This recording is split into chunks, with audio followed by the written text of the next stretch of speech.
பவித்ராஸ் அடுப்படி. இன்னைக்கு நம்ம பார்க்க போகிற ரெசிபி சோலா பூரி சன்னா மசாலா. எப்படி செய்யுதுன்னு பார்ப்போமா? வாங்க போகலாம். இன்னைக்கு நம்ம பார்க்க போகிற ரெசிபி சோலா பூரியும் சன்னா மசாலாவும் நம்ம பார்க்க போகிறோம். அதுக்கு என்னென்ன தேவைன்றது நம்ம முதல்ல பார்த்துடலாம். சோலா பூரிக்கு நான் 1/2 கிலோ மைதா எடுத்து வச்சுருக்கிறேன். உப்பு, சோடா மாவு சும்மா சிட்டிக்கு போதும், 1 கை ரவை. நீங்கள் சோடா மாவு உப்பு போட்டு 1 கை ரவை. இதை பாருங்கள், 1/2 கிலோ மாவுக்கு நான் இவ்வளோ தான் எடுத்திருக்கேன். இதை போட்டு நம்ம பூரி மாவு எப்படி பிசைகிறோமோ அந்த பதத்துக்கு நீங்கள் பிசைஞ்சு இதை தனியாக வச்சுருங்க. இதை நம்ம இப்படி வச்சிடலாம். இப்போது நம்ம சன்னா மசாலா பார்க்க போகிறோம். சன்னா மசாலாவுக்கு நான் சன்னா நல்லா ஊற வச்சு வேக வச்சு வச்சுருக்கேன். 2 வெங்காயம் பொடியாக அரைச்சிக்குங்க, 2 தக்காளி நைஸாக அரைச்சிக்குங்க. இந்த சன்னாலே ஒரு 20 கல்லுக்கு எடுத்து கொஞ்சமாக நான் மிக்சியில் போட்டு கொஞ்சம் குறைன்னு அரைச்சி வச்சுருக்கேன். அதுக்கப்புறமா தேவையான ஸ்பைசஸ் பார்ப்போம். நான் சன்னா மசாலா பவுடர் 1 ஸ்பூன் எடுத்து வச்சுருக்கேன். இஞ்சி பூண்டு 1 ஸ்பூன், மிளகாத்தூள் 1 ஸ்பூன், மஞ்சத்தூள் 1/4 ஸ்பூன், பட்டை, லவங்கம், சோம்பு, பிரிஞ்சி இலை, கருவேப்பிலை, கொத்தமல்லி, ஒரு 2 பச்சை மிளகாய். இப்போ எப்படி செய்யலான்றதை பார்ப்போம். வாங்க போகலாம். இதில் நம்ம சொன்ன மாதிரி 1 கை ரவை போட்டிருக்கேன், சிட்டிக்கு சோடா மாவு, உப்பு, மைதா. இதை நீங்கள் தண்ணி போட்டு பூரி பழத்துக்கு எப்படி பிசைவீங்களோ அதே மாதிரி பிசைஞ்சு ஒரு 1 மணி நேரம் ஊறட்டும்னு வச்சிடலாம். நான் பிசைஞ்சிட்ட பிறகு நான் காட்டுறேன் எப்படின்னு. இப்போது இந்த பதத்துக்கு பிசைஞ்சு நீங்கள் வச்சுருங்க, போதும். இப்போது நம்ம சன்னா மசாலா எப்படி செய்யுதுன்னு பார்ப்போம். வாங்க. கடாய் வச்சுருக்கேன். பட்டை, லவங்கம், சோம்பு போட்டுக்கோங்க, பிரிஞ்சி இலை, பச்சை மிளகாய்,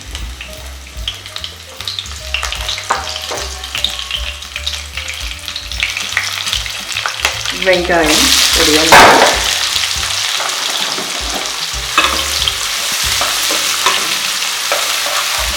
இதிலே தேவையான உப்பும் முதல்ல நம்ம போட்டுடலாம்.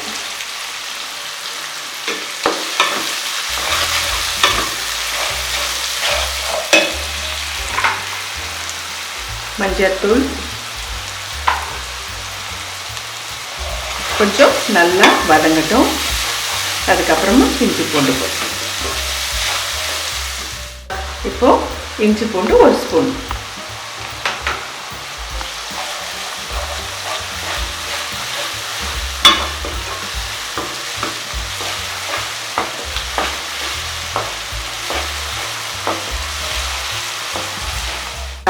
இப்போ நம்ம அரைச்சி வச்சு தக்காளியை இதில் ஊற்றலாம்.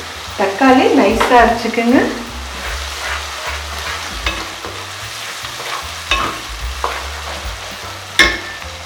இதிலே மிளகாத்தூளும் போட்டுடுங்க.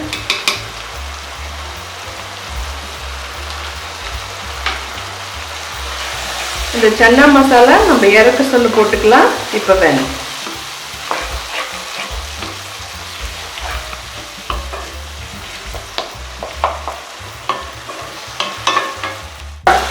இப்போ பாருங்கள், நல்லா வதங்கிடுச்சு, எண்ணெயும் மேலே வந்துடுச்சு நல்லா.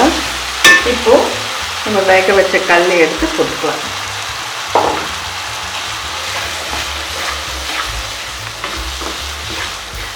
வேக வச்ச கல்ல தண்ணி இருக்கு இல்லைங்களா, அதையும் கொஞ்சம் ஊற்றிக்கங்க. இப்போது நான் குறைன்னு அரைச்சி வச்சேன்னு சொன்ன பாருங்கள், அதையும் இதில் போட்டுடுங்க.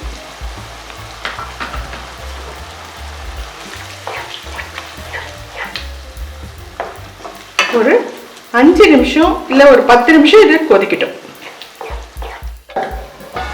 இப்போ பாருங்கள், நல்லா மேலே எண்ணெய் வந்துட்டுருக்கு.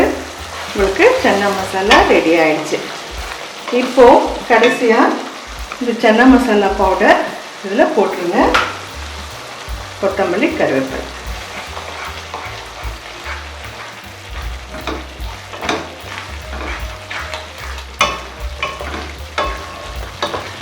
ரெடி ஆயிடுச்சு சன்னா மசாலா. பாருங்க,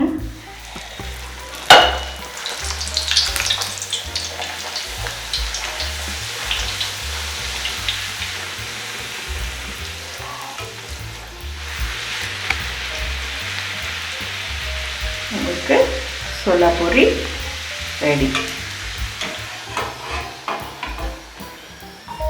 சோலா பூரி சூடாக சாப்பிடணும். சூடான சுவையான சோலா பூரியும் சன்னா மசாலாவும் உங்களுக்கு ரெடி ஆயிடுச்சு. பாருங்க, சூடாக இருக்கு. டாக்டர் சன்னா மசாலா பிடிச்சிருந்தா லைக் பண்ணுங்க, ஷேர் பண்ணுங்க, சப்ஸ்கிரைப் பண்ணுங்க. தேங்க்யூ.